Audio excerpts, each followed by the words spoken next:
मुख्यमंत्री डॉक्टर मोहन यादव की अध्यक्षता में आज संपन्न राज्य मंत्रिपरिषद की बैठक में शिक्षकों को तोहफा देते हुए शैक्षणिक संवर्ग के सहायक शिक्षक तथा नवीन शैक्षणिक संवर्ग के प्राथमिक एवं माध्यमिक शिक्षकों के लिए 1 जुलाई 2023 अथवा उसके बाद की तिथि से 35 साल की सेवा पूरी करने पर चौथे क्रमोन्नत वेतनमान को मंजूरी दी गई।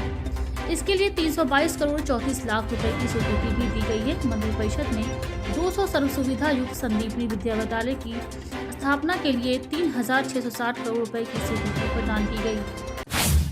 ग्वालियर व्यापार मेला 2026 एवं उज्जैन विक्रमोत्सव व्यापार मेला 2026 में ऑटोमोबाइल विक्रय पर मोटरयान कर में 50% की छूट मिलेगी। राज्य मंत्रिपरिषद ने आज इसे स्वीकृति प्रदान की। कैबिनेट ने सिंघत 2028 हेतु उज्जैन शहर की जल आवंटन योजना के लिए 1133 करोड़ 67 लाख रुपए की और मऊगंज जिले की घटना में दिवंगत ASI रामचंद्र गौतम के परिवार को 90 लाख रुपए की श्रद्धा निधि देने को भी मंजूरी दी। प्रदेश की ऊर्जा जरूरतों को पूरा करने के लिए मंत्रिपरिषद ने 3 सोलर सह स्टोरेज प्रदाय परियोजनाओं को भी स्वीकृति प्रदान की गई है। मंत्रिपरिषद ने वर्ष 2026-27 की आबकारी नीति के निर्धारण के लिए कैबिनेट कमेटी के गठन को भी मंजूरी दी। मंत्रिपरिषद की बैठक में राजगढ़ एवं रायसेन जिले की सिंचाई परियोजनाओं के लिए 898 करोड़ रुपए से अधिक की स्वीकृति प्रदान की गई है। मध्य प्रदेश माध्यमिक शिक्षा मंडल ने वर्ष 2026 की हाई स्कूल और हायर सेकेंडरी बोर्ड परीक्षाओं के कार्यक्रम में बदलाव करते हुए संशोधित टाइम टेबल जारी कर दिया है। नए शेड्यूल में न सिर्फ सब परीक्षाओं की तारीखें बदली गई हैं, बल्कि कुछ विषयों का क्रम भी पुनः निर्धारित किया गया है। संशोधित कार्यक्रम के अनुसार 10वीं कक्षा का हिंदी का पेपर जो पहले फरवरी में होना था, अब 6 मार्च को होगा। इसी तरह 12वीं कक्षा के उर्दू और मराठी विषयों की परीक्षा अब 6 मार्च को होगी, जबकि हिंदी का पेपर 7 मार्च को होगा। पहले यह परीक्षाएं फरवरी के पहले सप्ताह में होनी थी। प्रदेश कांग्रेस के अनुसूचित जाति विभाग के प्रदेश अध्यक्ष प्रदीप अहिरवार ने आरोप लगाया कि प्रदेश में फर्जी तरीके से जाति प्रमाण पत्र बनाकर शासकीय नौकरी, शिक्षा एवं अन्य स्थानों पर अनुसूचित जाति एवं जनजाति के लोगों का हक मारा जा रहा है। उन्होंने सुप्रीम कोर्ट के निर्णय का हवाला देते हुए कहा कि प्रदेश में सुप्रीम कोर्ट के आदेश की अवहेलना की जा रही है। उन्होंने सरकार से मांग की है इस प्रकार फर्जी जाति प्रमाण पत्र बनाए जाने पर रोक लगाई जाए, साथ ही सभी लंबित मामलों का समयबद्ध निपटारा किया जाए व दोषियों के खिलाफ कार्रवाई की जाए।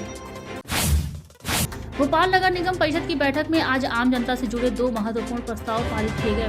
राजधानी की कॉलोनियों में 70% से अधिक रहस्यवासियों की सहमति मिलने पर व्यक्तिगत नल कनेक्शन दिए जाएंगे। इससे पानी सस्ता पड़ेगा और बिल से जुड़ी परेशानियां कम होंगी। इसी तरह अब 30 दिन के भीतर आवेदन करने वालों को सिर्फ 130 रुपए मैरिज रजिस्ट्रेशन फीस लगेगी। 30 दिन के बाद आवेदन करने पर भी अधिकतम 1100 रुपए ही शुल्क देना होगा। पहले विलम्ब शुल्क मिलाकर ये राशि 5000 रुपए तक होती थी। भोपाल नगर निगम परिषद की बैठक में राजधानी के स्लॉटर हाउस में गोमांस मिलने के मुद्दे पर जमकर हंगामा हुआ। कांग्रेस पार्षद पोस्टर लेकर सदन में पहुंचे थे। उन्होंने महापौर व MIC को इस्तीफा भी मांगा। भोजन अवकाश के बाद दोबारा शुरू हुई बैठक में कांग्रेस पार्षदों ने विरोध जताते हुए सदन से वॉकआउट किया। राजधानी में हो रहे गौमांस के व्यापार एवं गौ हत्या को लेकर सकल हिंदू समाज एवं जय मां भवानी संगठन ने मंगलवार को भोपाल में प्रदर्शन किया। संगठन व समाज के लोगों ने होटल पलाश पर एकत्र होकर CM हाउस घेरने की कोशिश की, जिसे पुलिस ने बैरिकेड लगाकर रोका। जय मां भवानी संगठन के अध्यक्ष भानु सिंह ने बताया कि नगर निगम के अधिकारी अपनी मनमानी कर रहे हैं। मामला संज्ञान में आने के बाद भी ठंडा पड़ा है और इस गौ तस्करी में कई बड़े लोग लिप्त हैं। संगठन सभी पर कार्रवाई चाहता है। मध्य प्रदेश में 15 जनवरी से मौसम में बदलाव दिखाई देगा। मौसम विभाग का अनुमान है कि 2 से 3 दिन बाद प्रदेश के उत्तरी इलाकों में मावठा गिर सकता है। मंगलवार सुबह ग्वालियर, मुरैना, भिंड, दतिया, निवाड़ी, टीकमगढ़, छतरपुर, पन्ना, सतना और रीवा में मध्यम कोहरा दर्ज किया गया। राजधानी भोपाल और इंदौर समेत उज्जैन, खजुराहो, गुना, शिवपुरी, शाजापुर और सीहोर में भी कोहरे का असर देखा गया। हालांकि अधिकतर इलाकों में दृश्यता 1 से 2 किलोमीटर तक बनी रही। बाबा महाकाल की नगरी उज्जैन एक बार फिर भारतीय संस्कृति, कला और अटूट श्रद्धा के महोत्सव की साक्षी बनने जा रही है। मुख्यमंत्री डॉक्टर मोहन यादव 14 जनवरी को शाम 7 बजे श्री महाकाल महालोक उज्जैन में 5 दिवसीय श्री महाकाल महोत्सव का शुभारंभ करेंगे। 18 जनवरी 2026 तक चलने वाले ये महोत्सव श्री महाकाल महालोक और त्रिवेणी संग्रहालय के प्रांगण में कला, संगीत और विचार विमर्श का अनूठा संगम होगा। इस मौके पर संस्कृति, पर्यटन और धार्मिक न्यास एवं धर्मस्व राज्य मंत्री धर्मेंद्र भाव सिंह लोधी सहित जनप्रतिनिधि उपस्थित रहेंगे।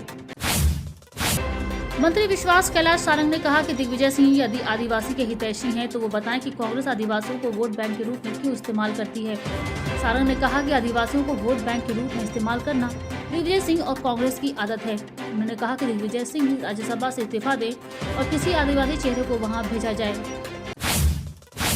ऑस्ट्रेलिया महिला क्रिकेट टीम की कप्तान एलिसा हेली, जिन्हें महिला क्रिकेट इतिहास के सर्वश्रेष्ठ खिलाड़ियों में से एक माना जाता है, ने मार्च में भारत के खिलाफ घरेलू सीरीज के बाद अंतर्राष्ट्रीय क्रिकेट से संन्यास लेने की घोषणा की है। 35 वर्षीय हेली ने 2010 में डेब्यू किया था और तब से अब तक उन्होंने लगभग 15 साल के करियर में तीनों प्रारूपों को मिलाकर 7000 से ज्यादा रन बना और विकेट के पीछे 275 से ज्यादा शिकार किए हैं। भारत और न्यूजीलैंड के बीच बुधवार को 3 मैचों की वनडे सीरीज का दूसरा मैच राजकोट में खेला जाएगा। भारत ने वडोदरा में खेले गए पहले मैच में जीत दर्ज कर सीरीज में 1-0 से बढ़त ले ली थी और अब उसकी नजरें दूसरे मैच को जीतकर सीरीज अपने नाम करने पर टिकी होंगी। वहीं न्यूजीलैंड टीम की कोशिश मैच में जीत हासिल कर सीरीज को बराबरी पर लाने और सीरीज जीतने की उम्मीदों को बरकरार रखने की होगी। ऐसे में एक बार फिर फैंस को एक रोमांचक मुकाबला देखने को मिल सकता है।